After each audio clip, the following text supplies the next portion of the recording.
Good morning, everyone. There is a new announcement from CBSE. CBSE ने declare किया है कि they are expecting that the COVID situation will definitely improve by the end of June or maybe by the end of July. So they will be taking your examination of class 12 in the month after July. On the 1st of June, they have decided to take a meeting, and after that meeting, they will decide when will they hold the examination. First of June को वो लोग एक meeting hold करेंगे CBSE के board officials, and then they will decide कि when they have to take an examination. And generally मतलब they expect that कि they will be taking your examination after July. Whether they will be taking your examination, whether they will cancel your examination, whether they will postpone your examination, that is to be seen only after the meeting on 1st of June.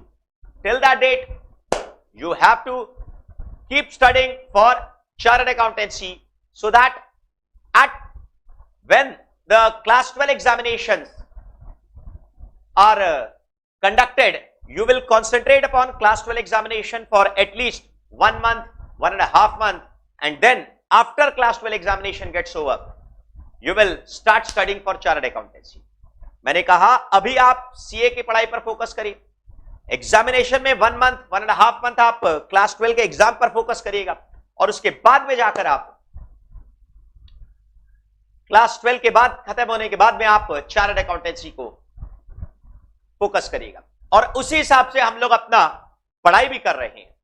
मतलब मैं कोशिश कर रहा हूं कि आपके जो common chapters है वो कॉमन चैप्टर्स में आपको साथ में पहले पढ़ा दूं, जो क्लास 12 में भी है और चार्टर्ड अकाउंटेंसी में भी है. तो आप पहले उन कॉमन चैप्टर्स पर फोकस करिए, और कुछ कुछ चैप्टर्स में आपको अलग से एक्स्ट्रा भी करवा दूंगा, जैसे partnership accounts, company accounts, mathematics में, ताकि जो स्टूडेंट्स के पास एक्स्ट्रा टाइम अभी बचता है, क्लास करने के बाद भी अगर आपके पास एक्स्ट्रा टाइम बचता है, तो आप अगर चाहें तो उनको आप कर सकते हैं. बाद में तो हम पढ़ाएंगे ही आपको. Later on I will be teaching them, but अभी अगर आप चाहें तो आप उसको पढ़ सकते हैं.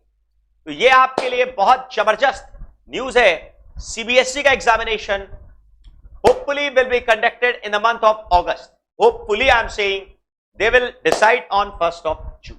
तो तब तक आप सीए की पढ़ाई करिए, और एग्जामिनेशन के बाद में वापस से सीए की पढ़ाई करिए, और हम लोगों के साथ में बने रहिए, सो दैट रेगुलर बेसिस पर हम लोग अपनी पढ़ाई करते रहे और अपडेट्स मिलते रहे.